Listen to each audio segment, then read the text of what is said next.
Wow, saudara gue yang kasih dalam Tuhan, kita masuk pada pembahasan kita ke-15 dalam serial khotbah kita 33 hal penting tentang penginjilan.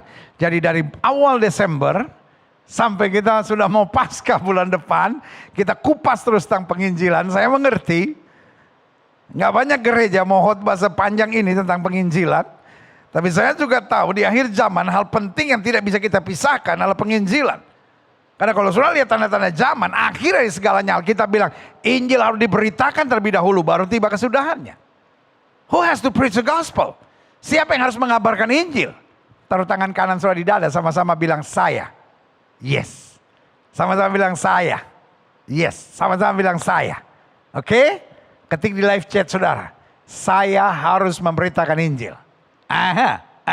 Yeah, ini dia saudara-saudara. Jadi kita jangan bicara akhir zaman pasang chip, ya kan? Sekarang orang ribut pasang chip, segala apa itu namanya vaksin dianggap bagian dari chip, saudara-saudara. Kan ada aja pembuat kegaduhan yang pengetahuan teologianya nggak jelas, saudara-saudara. Tapi main nyamber kiri, nyamber kanan, nyambungin sana, nyambungin sini. Yang kita kalau udah ngerti gitu, kita udah belajar gitu, kita udah ngerti Alkitab, kita ngerti tanda-tanda zaman, kita ngerti teologi, kita ketawa melihat gitu. Kenapa kelihatan gobloknya, saudara-saudara, ya kan? Kelihatan nggak sekolahannya gitu, kelihatan nyambung-nyambunginnya, menghubung-hubungkan yang nggak ada hubungannya gitu, saudara-saudara. Jadi malu-maluin, saudara-saudara. Kita dengernya jadi malu gitu, ya kan? Tapi yang saya mau jelaskan buat saudara, salah satu yang pasti, tanda akhir zaman adalah Injil harus diberitakan.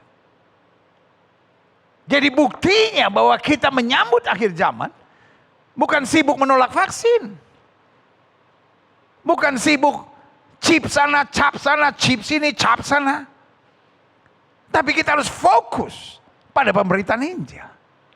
Nah, yang menarik hari ini, saya mau bahas tentang penginjilan antara nama dan hati.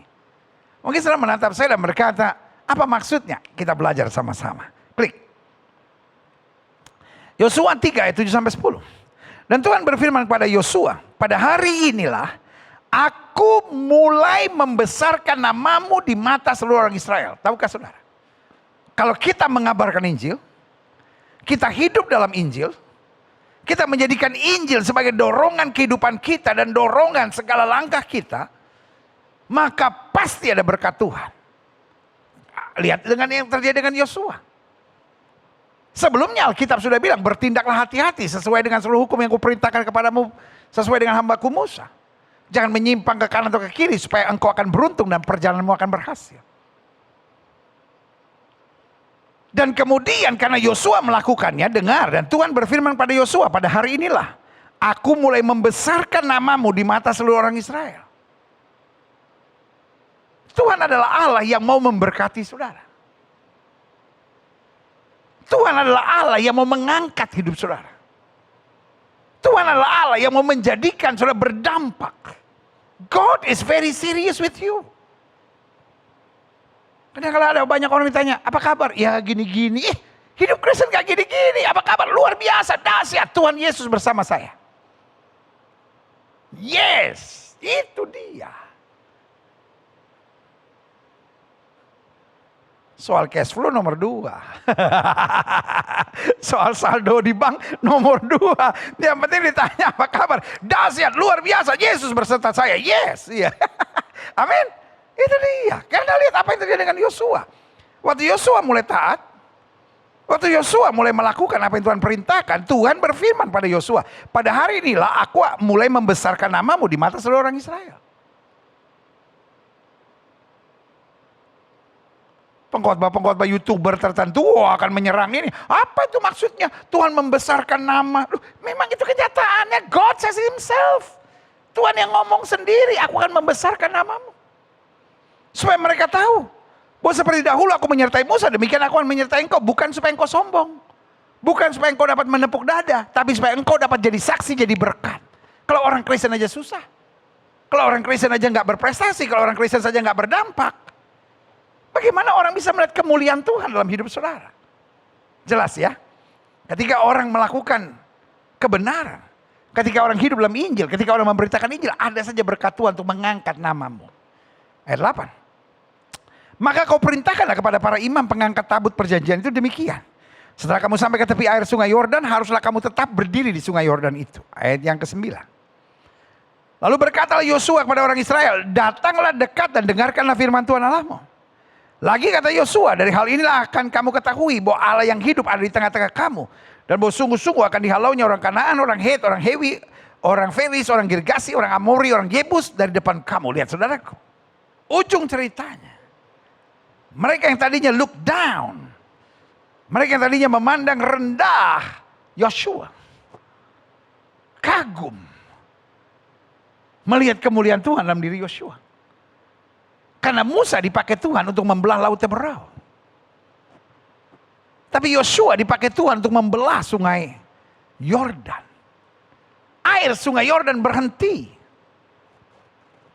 Dan ini yang kata Tuhan, aku akan membesarkan namamu. Orang yang mengabarkan Injil, ada cara Tuhan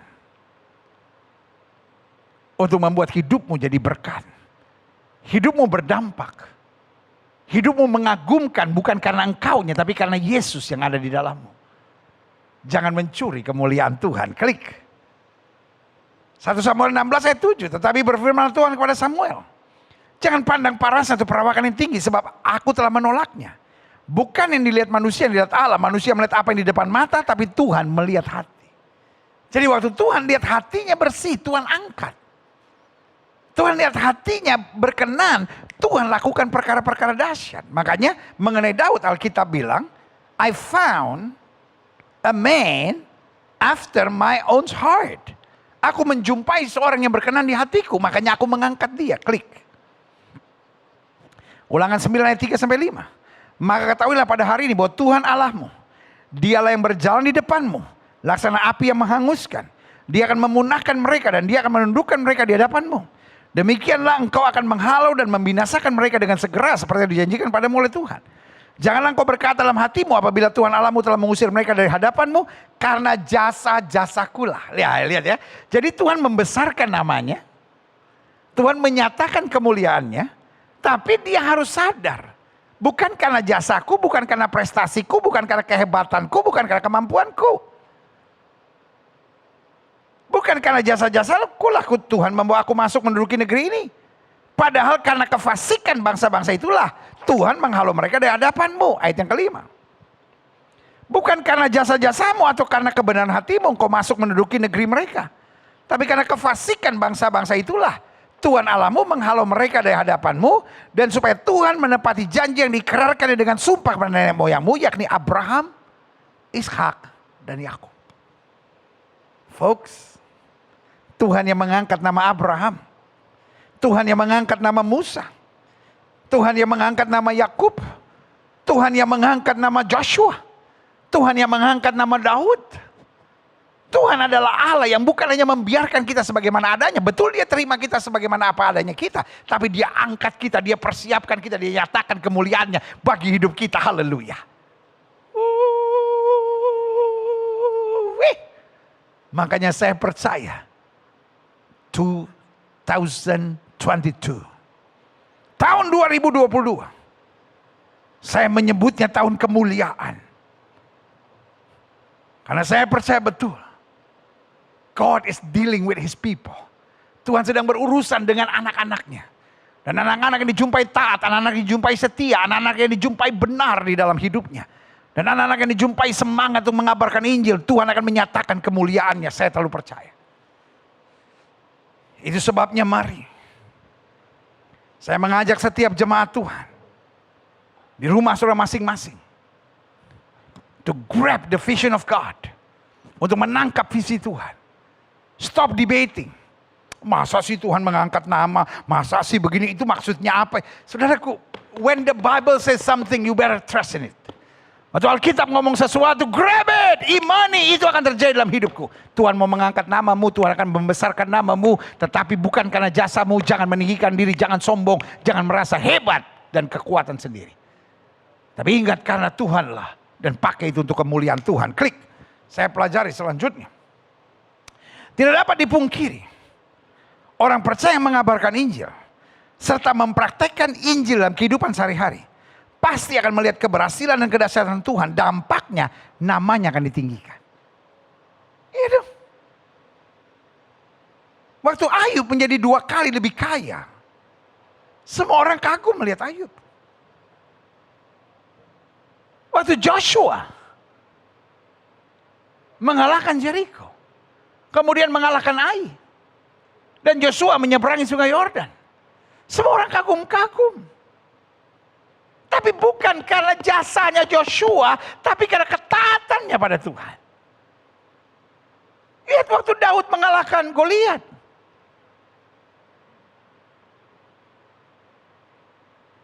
Kenapa Saul sampai sakit hati?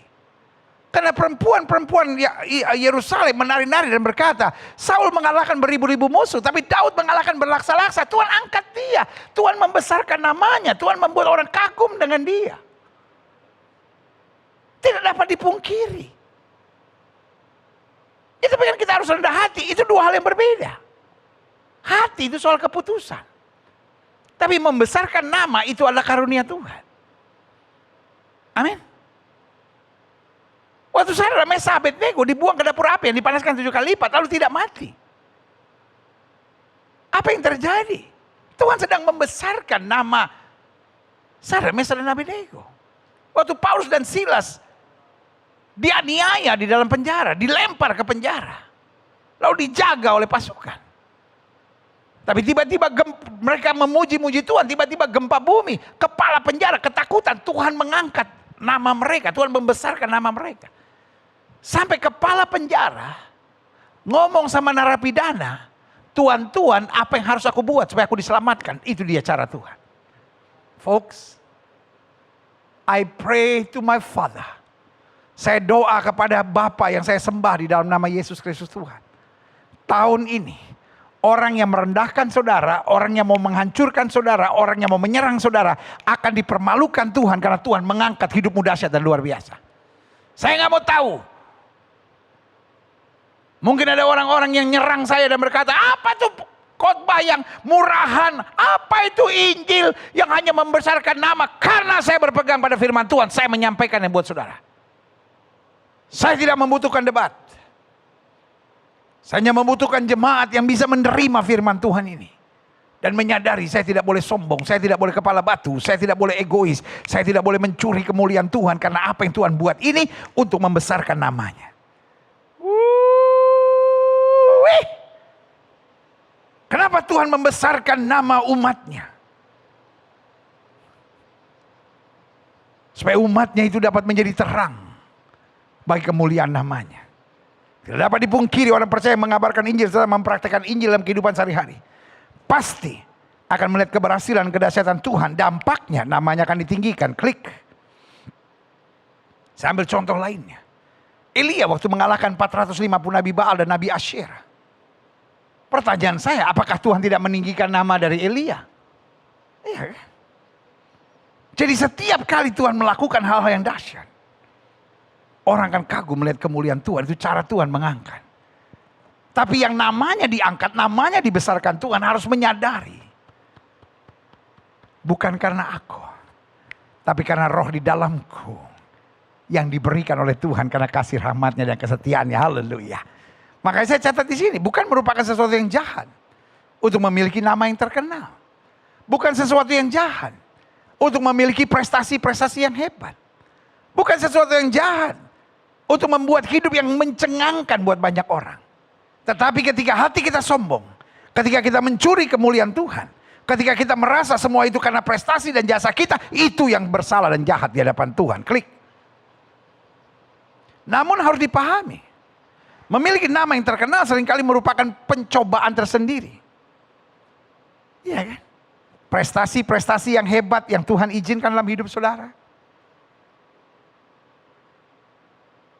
Nama yang mencengangkan, nama yang menjadi bahan pembicaraan, puji-pujian yang di sekitar kita. Wah, dia hebat ya, wah rumah tangganya luar biasa ya, wah cara dia mendidik anak luar biasa ya, wah anaknya sukses ya. Nah saudara, gue kasih dalam Tuhan, puji-pujian seperti itu Memang anugerah Tuhan, tapi apapun yang Tuhan sediakan anugerah, pada saat yang sama iblis akan coba masuk dan memutarbalikkan segala sesuatunya untuk kerusakan. Caranya bagaimana?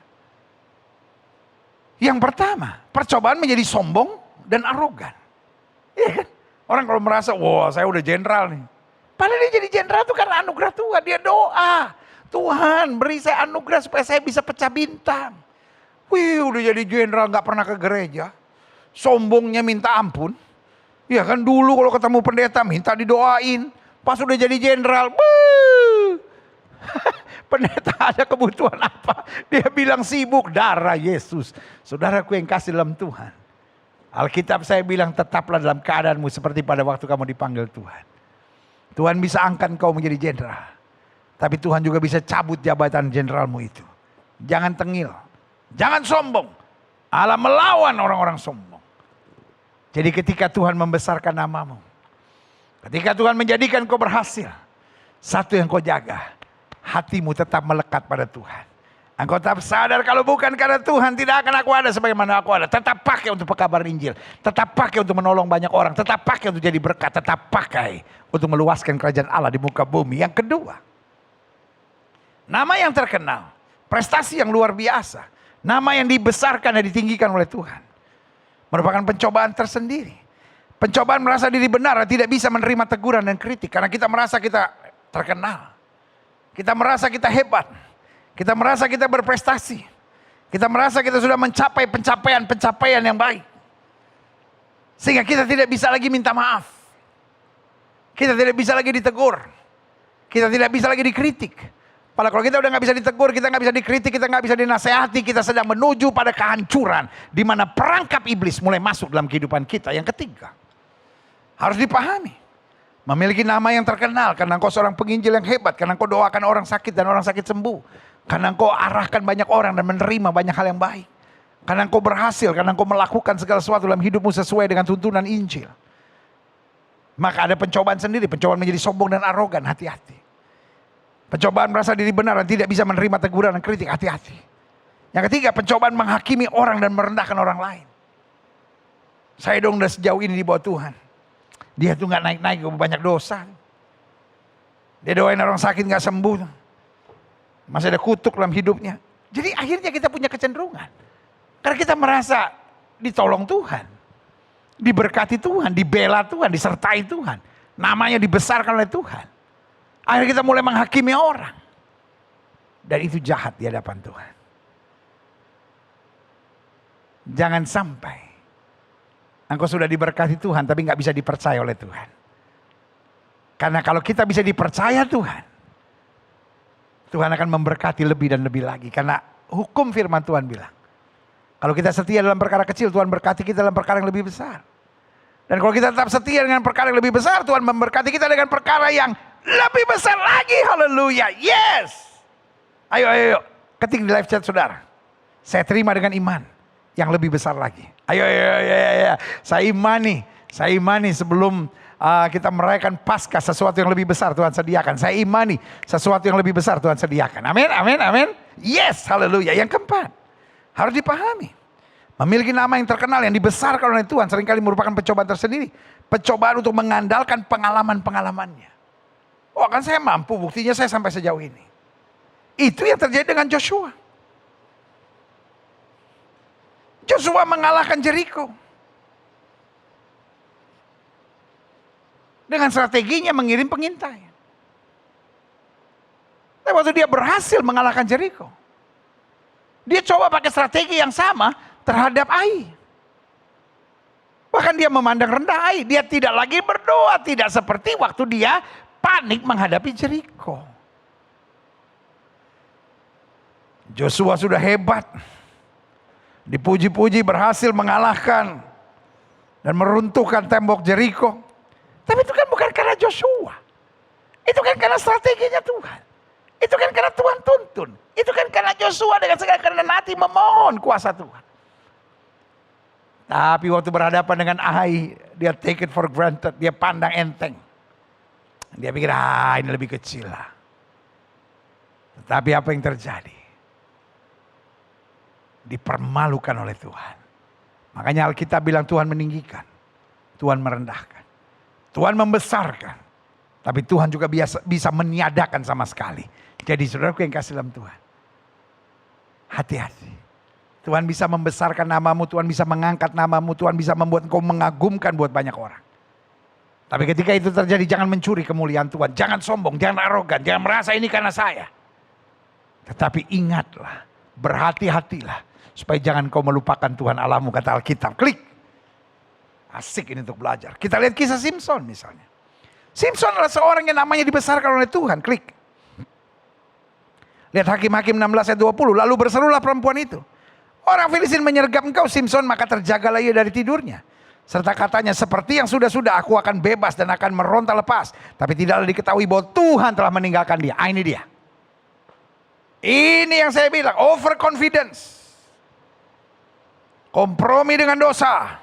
Tinggalkan Tuhan. Padahal Tuhan sudah meninggikan dia. Akhirnya apa? Dipermalukan. Matanya dicungkil. Dia jadi bahan ketawaan orang-orang Filistin. Betul dia kemudian bertobat. Dapat anugerah. Dapat second chance dari Tuhan. Tetapi saudaraku, akhirnya dia kehilangan segala-galanya. Kehilangan nyawanya, dia mati juga. Dalam peperangan itu. Tapi masih untung dia bertobat. Jadi ketika Allah meninggikan namamu, jangan jadi sombong. Tetap pakai itu untuk kemuliaan Tuhan, bukan untuk dirimu sendiri. Klik. Kisah Joshua menghadapi Ai juga sama. Jadi Simpson mau mengandalkan pengalaman-pengalamannya. Tapi nggak bisa. Yosua 7 ayat 2-4. Yosua menyuruh orang dari Yeriko ke Ai yang letaknya dekat Bet-Awen di sebelah timur Betel dan berkata kepada mereka demikian, pergilah ke sana dan intailah negeri itu. Maka pergilah orang itu ke sana dan mengintai kota Ai. Apa Tuhan suruh? Enggak. Dia pakai strategi Jericho kepada Ai. Padahal waktu Jericho dia sendiri yang merendahkan diri, berdoa menanti suara Tuhan. Tapi ketika dia udah kalahkan Jericho, dia pikir, oh ya oke, strategi yang sama akan saya pakai. No, God is not God of strategy. God is God of faithfulness. God is God of obedience. Jadi Allah itu bukan bekerja berdasarkan strategi. Allah bekerja berdasarkan kesetiaan dan ketaatan. Di mana ada kesetiaan dan ketaatan, di situ ada kemenangan dan kedahsyatan. Haleluya. Yeay. Yeay. Ayat 3. Kemudian kembalilah mereka kepada Yosua dan berkata kepada tidak usah seluruh bangsa itu pergi. Biarlah hanya kira-kira 2 atau 3 ribu orang pergi untuk menggempur Ai itu. Janganlah kau susahkan seluruh bangsa itu dengan berjalan ke sana, sebab orang-orang di sana sedikit saja. Ai lebih besar daripada Jericho. Tapi orangnya lebih sedikit. Jadi mereka take it for granted. Lihat ayat yang keempat. Maka berangkatlah kira-kira 3.000 orang dari bangsa itu ke sana. Tapi mereka melarikan di depan orang-orang Ai. Kenapa? Karena sombongnya itu. Karena mereka pikir, oh kita udah jalankan strategi yang tepat. Saudaraku yang kasih dalam Tuhan. Tuhan kadang-kadang gak butuh strategi. Tuhan butuh ketaatan. Dan Tuhan butuh kesetiaan. Yang setuju sama saya katakan ketaatan dan kesetiaan. Boleh ya saya minta tolong sekali lagi ya. Ketik di live chat. Ketaatan dan kesetiaan. Yes. Saya udah bilang kan ibadah interaktif. Saya mau saudara deklarasikan ketaatan dan kesetiaan. Sehingga saudara ingat terus, saya harus taat, saya harus setia, saya harus taat, saya harus setia. Maka saya akan melihat kemuliaan Tuhan dinyatakan. Haleluya, klik. Aha. Jadi kesimpulan saya gini. Setiap orang seterkenal dan sehebat apapun. Harus menjaga diri dan hatinya. Klik. Apa maksudnya? Lihat 1 Korintus 3 ayat 25. Barang siapa berbuat kesalahan, ia akan menanggung kesalahannya itu. Karena Tuhan tidak memandang orang. Jadi mau dia diberkati Tuhan bagaimanapun. Tapi kalau dia main-main, dia sombong, pasti direndahkan Tuhan. Karena itu setiap orang bertanggung jawab buat dirinya. Yang kedua. 1 Korintus 9 ayat 27. Tapi aku melatih tubuhku, bayangkan. Dalam kapasitas rohani seperti Paulus, tetap berkata aku melatih tubuhku dan menguasai seluruhnya. Supaya sesudah memberitakan Injil kepada orang lain diselamatkan, mujizat dinyatakan, hal-hal yang luar biasa Tuhan kerjakan. Jangan aku sendiri ditolak. Folks. Tidak semua orang yang hebat dalam pelayanan, tidak semua orang yang menerima mujizat dari Tuhan pasti masuk surga. Tidak semua orang yang mendapat karunia-karunia dalam pelayanan pasti masuk surga. Tidak. Makanya seterkenal apapun, sehebat apapun, setiap kita harus menjaga diri. Melatih tubuh dan menguasai seluruhnya. Artinya apa? Banyak orang setelah diberkati, akhirnya jadi arogan. Akhirnya jadi liar, akhirnya jadi duniawi. Karena merasa, oh saya udah benar kok. Buktinya saya diberkati Tuhan. Buktinya Tuhan sertai pelayanan saya. Sudah kasih dalam Tuhan. Tuhan sertai. Bukan karena engkaunya. Karena target Tuhannya keselamatan buat jiwa-jiwa. Karena Alkitab jelas bilang. Bukan kematian orang fasik yang dikehendaki, tapi pertobatannya. Jadi hati-hati. Buat setiap saudara yang melayani Tuhan. Buat setiap saudara yang melihat banyak mujizat dalam hidup saudara. Tetap jaga hati dengan segala kewaspadaan, dari situ terpancar kehidupan. Tetap kuasai diri supaya hidup kita tetap berpadanan dengan Injil Kristus. Yang ketiga, Matius 7 ayat 22-23. Pada hari terakhir banyak orang, ini ngeri saudara. Banyak orang akan berseru kepadaku, Tuhan, Tuhan, bukankah kami bernubuat demi namamu, mengusir setan-setan demi namamu, dan mengadakan banyak mujizat demi namamu juga. Kami, bukan Yesus lagi yang bekerja melalui kami, tapi kami yang bekerja. Wah, ini dia. Ada banyak orang bilang, wah ini ayat khusus untuk orang-orang karismatik nih. Kan dia yang ngusir setan, dia yang berbicara dalam bahasa baru, dia yang menyembuhkan. Banyak orang karismatik gak punya tempat dalam kerajaan sorga. Kepahitan nih ya kan? Persoalan ini satu kata itu, bukankah kami bernubuat demi namamu? Bukankah kami yang mengusir setan? Bukankah kami yang menyembuhkan orang sakit? Jadi forget all about Jesus. Mereka tidak bilang, engkau menyembuhkan orang sakit melalui kami. Engkau mengusir setan melalui kami. Engkau berbicara bahasa baru melalui kami. Tapi kami, ini dia. Jelas ya. Artinya apa? Makin Tuhan membesarkan namamu, makin kau harus sadar. It's not me, it's about him. Bukan aku tapi dia. Ya kan? Ayat 23, pada waktu itulah aku akan berterus terang kepada mereka dan berkata, aku tidak pernah mengenal kamu, kan kamu yang bekerja, bukan aku. Ya kan? Anyanglah daripadaku kamu sekalian pembuat kejahatan. Karena sombongnya itu, karena arogannya itu, karena merasa jasanya, hebatnya, kuasanya, kemampuannya. Klik. Karena itu kesimpulan saya begini. Salah satu kejahatan besar dalam pelayanan penginjilan adalah mencuri kemuliaan Tuhan. Sorry ya. Saya ulangi sekali lagi ya. Salah satu kejahatan besar dalam pelayanan penginjilan adalah mencuri kemuliaan Tuhan. Merasa saya yang mampu, merasa saya yang bisa, merasa saya yang berprestasi, merasa saya yang berjasa, merasa semuanya karena saya. Klik. Yesaya 48 ayat 11. Aku akan melakukannya karena aku, ya oleh karena aku sendiri. Sebab masakan namaku akan dinajiskan, aku tidak akan memberikan kemuliaanku kepada yang lain. Jelas ya. Aku akan melakukannya oleh karena aku. Tuhan menyembuhkan orang sakit bukan karena tangan kita dingin. Wah dia ada karunia nih, tangannya dingin nih. Bukan, karena Tuhan. Kita hanya alat. We just only his servant. Kita cuman hambanya. We just only his instrument. Kita cuman bejana-bejananya aja, instrumen-instrumennya aja. Jangan mencuri kemuliaan Tuhan. Folks, I am your pastor. Even though for 2 years never meet. Udah 2 tahun gak pernah ketemu lagi. Tapi I'm your pastor. And I love you. Saya gak mau kau dimuntahkan Tuhan. Saya gak mau Yesus bilang aku tidak kenal kamu. Itu sebabnya let me ask you. Let me back you. Izinkan saya mengemis pada saudara. Dan berkata, please, jangan mencuri kemuliaan Tuhan. Biarkan kemuliaannya nyata atas hidupmu. Klik. Saya pelajari. Yesaya 42 ayat 8-9. Aku ini Tuhan, itulah namaku. Aku tidak akan memberikan kemuliaanku kepada yang lain atau kemasyuranku kepada patung. Nubuat-nubuat yang dahulu sekarang sudah menjadi kenyataan. Hal-hal yang baru hendak aku beritahukan. Sebelum hal itu muncul, aku mengabarkan kepadamu. Dengan lain kata, I will lead you. Aku bimbing kamu, aku tuntun kamu, aku akan melakukan perkara-perkara besar. Tapi jangan mencuri kemuliaanku, aku akan berikan kemuliaanku kepadamu.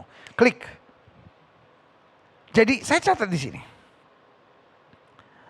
Waktu Tuhan menyatakan kedahsyatan dan kemuliaannya, apa yang harus kita jaga? Satu, kesadaran bahwa kita hanya alat dan hamba-hamba atau pelayanan-pelayanan serta orang-orang suruhannya. Itu dia. Jadi sekali lagi saya ulangi. Seorang penginjil dalam pelayanannya akan disertai dengan banyak mujizat dan tanda-tanda heran. Seorang yang taat dan setia kepada Injil akan melihat hal-hal yang dahsyat. Intinya, dia akan memiliki nama yang besar. Tapi itu bukan buat kesombongannya, bukan untuk keangkuhannya, bukan untuk kearoganannya. Karena itu harus kita sadar bahwa kita hanya alat, just only instrument, hamba atau pelayan-pelayan serta orang-orang suruhannya. Jadi kita bisa bukan karena kita hebat, tapi kita bisa hanya karena ketaatan pada kebenaran dan kuasanya serta kemuliaan yang dahsyat. Yang kedua, waktu Tuhan menyatakan kedahsyatannya dan kemuliaannya, apa yang harus kita jaga? Tetap menghargai dan bergandengan tangan dengan sesama pelayan-pelayan Tuhan lainnya. Sehebat apapun saudara, jangan tengil. Jangan merasa saya hebat. Alkitab berkata, barang siapa yang terbesar, dia akan menjadi pelayan. Banyak orang jatuh karena waktu dia mulai sukses, dia mulai diangkat Tuhan. Wah, mulai lupa diri, mulai gak mau bergandengan tangan, mulai gak mau bersatu. Semua orang mulai panggil dia, ya bos, ya bos, ya bos. Dan dia mulai dikelilingi oleh penjilat-penjilat yang menghancurkannya. Saya mau bilang hamba-hamba Tuhan, hati-hati dengan penjilat-penjilat di sekitarmu. Saya mau bilang, pemimpin-pemimpin yang sukses, yang menjatuhkan engkau bukan orang yang iri sama engkau. Yang menjatuhkan engkau bukan musuh yang membenci engkau. Justru musuh yang membenci engkau, orang-orang iri yang memfitnah engkau justru akan malu melihat kemuliaan Tuhan dalam hidupmu. Tapi izinkan saya mengingatkan, banyak orang-orang hebat, banyak pemimpin-pemimpin hebat, hancurnya karena penjilat-penjilat busuk yang ada di sekitarnya. Sorry kalau saya ngomong keras, because I love you. Saya tidak mau pemimpin-pemimpin jemaat yang olehnya Tuhan percayakan saya gembalakan dikelilingi oleh penjilat-penjilat busuk yang akan menghancurkan hidupmu. Waktu Tuhan menyatakan kedahsyatan dan kemuliaannya, apa yang harus kita jaga? Kesadaran bahwa kita hanya alat dan hamba atau pelayan-pelayan serta orang-orang suruhannya. Kedua, tetap menghargai dan bergandengan tangan dengan sesama pelayan-pelayan Tuhan lainnya. Mungkin mereka gak seterkenal saudara, mungkin mereka gak sehebat saudara, tapi tetap bergandengan tangan. Karena itulah tubuh Kristus. Ada mata yang sangat berharga, tapi ada kelingking yang juga penting. Ada jempol kaki yang juga tidak kalah pentingnya, serta ada mata kaki yang menopang semuanya. Waktu kita bersatu, itulah kemuliaan Tuhan. Yang selanjutnya, waktu Tuhan menyatakan kedahsyatan dan kemuliaannya, apa yang harus kita jaga? Tetap memiliki waktu dengan Tuhan, untuk senantiasa mendengar suaranya dan mentaati kehendaknya. Ingat, itu hanya anugerah. Jangan sampai seperti Simpson. Dia dapat karena ketaatan. Orang tuanya, bahkan ibunya waktu mengandung, tidak menyentuh hal-hal yang bisa merusak. Tapi setelah menjadi kuat, setelah menjadi besar, setelah diberkati Tuhan, berubah semuanya. Saudara-saudara yang sedang sukses, saudara-saudara yang sedang diberkati, saudara-saudara yang sedang merasa Tuhan mengangkat namamu, pastikan kau tak bergaul dengan Tuhan. Makin tinggi sebuah pohon, makin besarnya angin. Tapi makin dalam akarnya, makin gak bisa tergoncangkan. Makin kita dalam hadirat Tuhan, makin lama makin kuat. Haleluya. Selanjutnya, waktu Tuhan menyatakan kedahsyatan kemuliaannya, apa yang harus kita jaga? Tetap masih memiliki roh yang mau diajar dan ditegur, namun tidak bisa diombang-ambingkan. Mau diajar dan mau ditegur, bukan berarti ikut arus. Mau diajar dan mau ditegur, artinya kita tak punya prinsip, tapi dalam perjalanannya Kita mau terus disempurnakan dalam anugerahnya. Haleluya. Selanjutnya, saya pelajari apa yang paling penting waktu Tuhan mulai mengangkat nama kita. Waktu Tuhan mulai memberkati karir kita. Waktu Tuhan mulai menyatakan kemuliaan dalam pelayanan kita. Jaga hati. Jaga hubungan dengan Tuhan. Jaga kebersamaan dengan sesama. Dan akhirnya, jaga fokus kita. Supaya kita tetap mencari kerajaan Allah serta kebenarannya. Maka semuanya akan ditambahkan padamu. Saya berdoa kepada Tuhan. As your pastor. Kalau hatimu terus berkobar untuk Injil. Ada saja berkat, ada saja mujizat, ada saja hal-hal yang luar biasa Tuhan nyatakan bagimu. Tapi satu hal yang saya hanya mau ingatkan buat saudara. Makin engkau diberkati Tuhan, makin kau sukses, makin kau berhasil, makin kau dipercayakan banyak. Pastikan hatimu tetap rendah. Fokusmu tetap Kristus. Semangatmu tetap mengabarkan Injil. Maka janji-janji Tuhan akan digenapi. Daud bilang, dulu aku muda, sekarang aku menjadi tua. Tidak pernah aku lihat anak cucu orang benar meminta-minta roti. Aku punya Tuhan yang besar, yang telah berjanji dan sanggup menggenapi. Imanku bersepakat percaya kuasanya. Ku terima sekarang kemenangan darimu.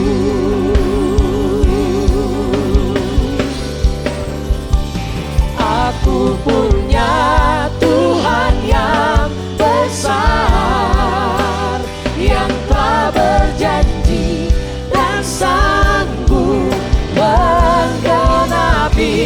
Imanku bersepakat percaya kuasanya. Ku terima sekarang kemenangan darimu.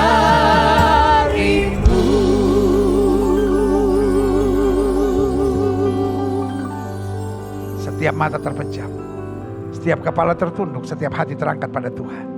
Hari ini saya percaya betul, Tuhan sedang berbicara secara khusus buat setiap saudara. Ada saudara-saudara yang mulai diangkat Tuhan tapi sombong. Ada saudara-saudara yang mungkin sedang dihantam badai, tapi kemudian penuh dengan kepahitan, kebencian, kekecewaan. Nyalahkan nasib, nyalahkan keadaan, nyalahkan orang di sekitarmu. Tetap tenang. Pandang salib. Kemuliaan Tuhan pasti dinyatakan. Tetap setia mengabarkan Injil. Tetap setia hidup dalam Injil. Tetap setia fokus pada janji-janji Tuhan. Maka apa yang tidak pernah kau pikirkan itu yang Tuhan sediakan. Jika itu doamu, taruh tangan kananmu di dada. Kalau Tuhan bisa membesarkan nama Elia, Tuhan bisa membesarkan nama Yusuf, Tuhan bisa membesarkan nama Joshua, Tuhan bisa membesarkan nama Musa, Tuhan juga bisa mengangkat dan membesarkan namamu dengan prestasi-prestasi yang gemilang. Tapi bukan untuk kesombonganmu. Bukan untuk kearogananmu dan kepala batumu. Tapi untuk mengembalikan segala kemuliaan buat Tuhan. Jika itu doamu, taruh tangan kananmu di dada. Allah mau menyatakan kemuliaannya. Tapi jangan mencuri kemuliaannya. Jika itu doamu, taruh tangan kananmu di dada. Izinkan saya berdoa. Bapa, lihat setiap mereka yang taruh tangan kanannya di dada. Karena kami mengerti Engkau bukan hanya Allah yang mulia, tapi Allah yang mengangkat kami masuk dalam kemuliaan-Mu. Itu sebabnya tolong kami tidak mencuri kemuliaan-Mu. Ampuni kami kalau kami diangkat Tuhan dan mulai sombong. Atau kami gak sadar kami mulai sombong. Ya Kristus, bersihkan hati kami. Pulihkan kami dalam kemuliaan-Mu. Ingatkan kami, ingatkan kami, ingatkan kami bahwa kami hanya hamba. Terima kasih Tuhan. Atau mungkin mereka yang sedang berjuang dan kecewa karena belum melihat seperti yang Tuhan janjikan. Tolong kami untuk kami setia. Tolong kami untuk kami tetap mengandalkan Tuhan. Tolong kami untuk kami bertahan dan tidak kompromi dengan dunia ini. Terima kasih Tuhan Yesus, terima kasih. Biarlah meterai perjanjian-Mu ada dalam kehidupan kami. Sehingga kami mengasihi Kristus lebih dari segala-galanya. Dan kami terus bersemangat mengabarkan Injil. Karena kami tahu dalam penginjilan, dalam mendahulukan Kristus lebih dari segalanya, ada berkat-berkat istimewa yang Tuhan sediakan buat kami. Terima kasih Tuhan. Jaga kami itu tidak sombong. Jaga kami tetap bekerja sama. Jaga kami tetap menghargai tubuh Kristus. Jaga kami tetap saling menopang. Jaga kami tetap menjadi orang-orang yang bisa ditegur, bisa dinasihati, tapi tidak mau diombang-ambingkan oleh rupa-rupa dunia ini. Terima kasih Tuhan Yesus, terima kasih. Terima kasih Tuhan, terima kasih. Saudaraku, pastikan kau menyadari kalau Tuhan mengangkat engkau, ada misi Tuhan yang spesial supaya hidupmu jadi berkat. Terima kasih Tuhan. Hamba juga doa buat yang sakit. Setiap saudara yang sakit, letakkan tangan kananmu di bagian tubuh yang sakit. Bapa, dengan iman kami letakkan tangan kanan kami di bagian tubuh kami yang sakit. Kami tolak sakit penyakit, kami tolak kelemahan tubuh, kami tolak campur tangan kegelapan, kami patahkan kuasanya di dalam nama Yesus. Hai setan, sakit penyakit, kau tidak punya kuasa atas tubuh orang percaya. Karena tubuh kami telah dibeli dengan harga mahal, itu darah Yesus. Oleh darah yang tercurah, tubuh kami adalah bait Roh Kudus, bukan tempat penyakit. Kami perintahkan sekarang, keluarlah nama Yesus. Kuasa kesembuhan, berkat, mujizat mulai terjadi. Karena kami percaya Yesus kami tidak berubah dulu, kemarin, hari ini, dan sampai selama-lamanya. Dengan iman kami nyatakan, oleh bilur-bilur Kristus kami yang percaya, sudah dijamah dan disembuhkan Tuhan dengan kuasa-Mu yang luar biasa. Terima kasih Bapa, kuasa-Mu sempurna. Setiap saudara yang sudah doakan untuk kesembuhan, tanamkan dalam rohmu kesembuhan bilur Yesus. Jangan bimbang, karena Alkitab berkata sesuai dengan imanmu jadi padamu. Di atas kayu salib Yesus berkata, sudah selesai. Semua harga dosa, harga penyakit, harga penderitaan sudah diselesaikan Yesus di atas kayu salib. Tinggal kita imani, kita tahu baginya tidak ada perkara yang mustahil. Silahkan turunkan tangan, Tuhan berkati Bapa. Hamba mengasihi jemaatmu satu persatu. Apa yang Tuhan taruh di hati hamba sudah hamba sampaikan bagi umatmu. Hamba doa firman termeterai. Apa saja yang mereka kerjakan dibuat Tuhan berhasil. Mereka tidak turun tapi naik. Mereka nggak jadi ekor, mereka jadi kepala. Hari-hari yang penuh mujizat boleh menjadi bagian hidup mereka. Terima kasih Tuhan. Terima kasih Tuhan. Terima kasih Tuhan. Anugerah-Mu sempurna. Anugerah-Mu sempurna. Terima kasih Bapa. Terima kasih bangsa negara kami Indonesia. Selamatkan ya Allah. Damai sejahtera atas Indonesia.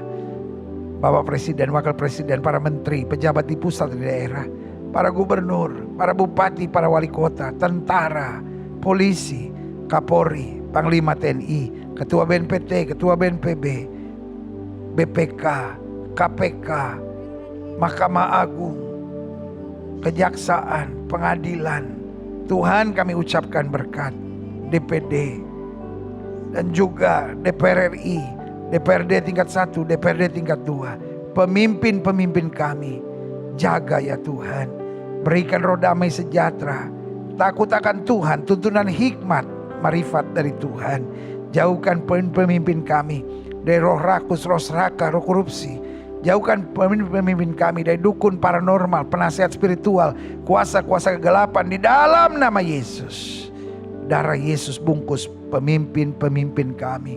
Segala kuasa dukun paranormal netral di bangsa ini tidak dapat bekerja. Karena kuasa Tuhan ada atas bangsa kami. Darah Yesus membasuh bangsa kami, melepaskan bangsa kami dari kutuk hutang darah dan kutuk-kutuk kuasa kegelapan. Terima kasih Bapa, terima kasih. Kami doa di dalam nama Yesus. Belas kasihan Tuhan juga untuk para dokter, para suster, para bruder, para tenaga kesehatan. Jaga bangsa ini sehingga kesehatan bangsa ini baik dalam nama Yesus. Ekonominya baik dalam nama Yesus. Keamanannya baik dalam nama Yesus. Politiknya dan suasana politiknya baik dalam nama Yesus. Politik-politik divide et impera, politik-politik adu domba dan kekacauan kami tolak di dalam nama Yesus. Damai atas Indonesia. Hasil tambangnya baik, hasil hutannya baik, hasil buminya baik, hasil lautnya baik, udaranya baik. Karena ada berkat Tuhan atas Indonesia. Terima kasih Bapak. Ekonominya baik. Terima kasih Bapak. Terima kasih. Berkat Tuhan turun atas bangsa kami.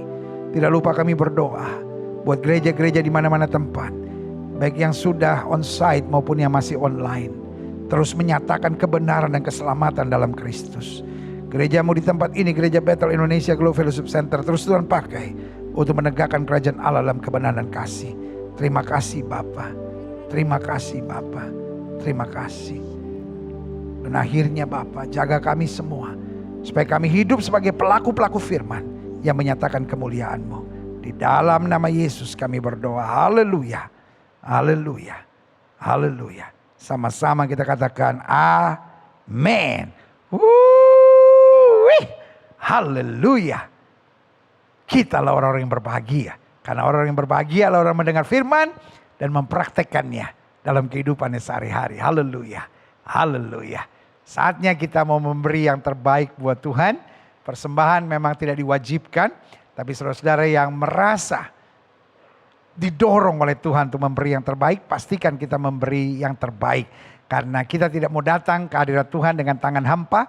Kita mengerti bahwa kita memberi bukan supaya diberkati, tapi karena kita merasakan berkat Tuhan sungguh luar biasa. Kita berdoa, Bapa, tidak ada kotak-kotak persembahan, tidak ada kantong-kantong persembahan.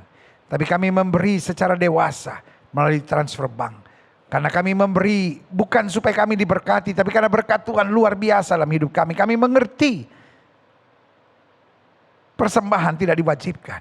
Tapi kami begitu cinta Tuhan dan mengasihi Tuhan dan mendukung pekerjaan Tuhan. Karena itu kami mau memberi yang terbaik. Tuhan berkati setiap mereka yang memberi karena mengasihi Tuhan. Selalu ada terobosan-terobosan dalam kehidupan mereka. Bahkan mereka tidak akan kekurangan berlaku firman Tuhan. Bukan hanya kami diberkati, anak cucu kami tidak akan meminta-minta roti. Kami siap memberi yang terbaik. Terima kasih Bapa. Bahkan yang mengelola persembahan ini Tuhan arahkan. Sehingga terus berjalan dalam hikmat. Sehingga dapat mengarahkan persembahan ini. Untuk meluaskan kerajaan Allah, menjangkau jiwa-jiwa. Serta mendukung hamba-hamba Tuhan untuk memberikan yang terbaik. Kami siap memberi yang terbaik. Di dalam nama Yesus yang siap memberi yang terbaik, katakan amin, amin, amin. Saudaraku yang kasih dalam Tuhan, melayani Tuhan itu dahsyat, melayani Tuhan itu luar biasa. Dan kita bisa terus melayani sampai sejauh ini. Karena doa saudara-saudara, karena gandengan tangan kita, karena persembahan saudara, karena dukungan support saudara. Karena selalu saya bilang sendiri kita bisa. Tapi bersama-sama hasilnya lebih dahsyat. Haleluya. Haleluya. Kita berdoa, Bapa terima kasih buat anugerah Tuhan. Bapa terima kasih buat kuasa-Mu. Sungguh kami bangga. Kami boleh kembali melihat campur tangan Tuhan dalam kehidupan kami. Kami boleh diberkati oleh firman-Mu. Kami boleh melihat hal-hal yang dahsyat yang Tuhan nyatakan di dalam pelayanan kami. Terima kasih buat kuasa-Mu. Terima kasih buat kedahsyatan-Mu. Tuhan kami percaya bukan hanya firman diberitakan di rumah kami. Tetapi anugerah-Mu akan dicurahkan. Seperti rumah Obed Edom diberkati, kami juga percaya ada kemuliaan Tuhan dalam rumah kami. Berlaku firman, satu orang bertobat, seluruh rumah tangga diselamatkan. Sehingga kami semua dapat berkata, keluargaku adalah sorgaku dan rumahku adalah istanaku. Terima kasih Bapa, terima kasih. Terima kasih, dorong kami, mampukan kami dengan Roh Kudus-Mu untuk menjadi pelaku-pelaku firman. Haleluya. Dan akhirnya saudara-saudara sekalian, kekasih-kekasih Kristus, permata hatinya Kristus, ingatlah bahwa Tuhan itu baik. Ingatlah selama kita tidak miring ke kiri maupun miring ke kanan, hidup kita diberkati. Kita gak akan turun tapi naik. Kita gak akan jadi ekor menjadi kepala. Dan dibawa dari kemenangan lepas pada kemenangan untuk masuk dalam kemuliaan yang kekal. Karena itu dimanapun kita berada, nyatakan Kristus. Kabarkan Injil, jadilah pembawa damai. Suami-suami, kasihlah istrimu dan janganlah berlaku kasar kepadanya. Istri-istri, tunduklah kepada suamimu dan hormatilah suamimu. Orang tua, jangan bangkitkan sakit hati dari anak-anakmu. Anak-anak, hormatilah, taatilah orang tuamu dalam Tuhan. Jemaat sekalian, terimalah berkat Tuhan. Kasih dari Allah Bapa, anugerah dari Kristus Yesus, pimpinan, tuntunan, urapan, karunia-karunia, buah-buah Roh Kudus akan terus menyertai hidup kita. Mulai saat hari Minggu yang penuh berkat, penuh mujizat, lawatan Allah di rumah masing-masing. Sampai Maranatha, Yesus Kristus datang kembali untuk menjemput setiap orang yang hidup sesuai kehendaknya.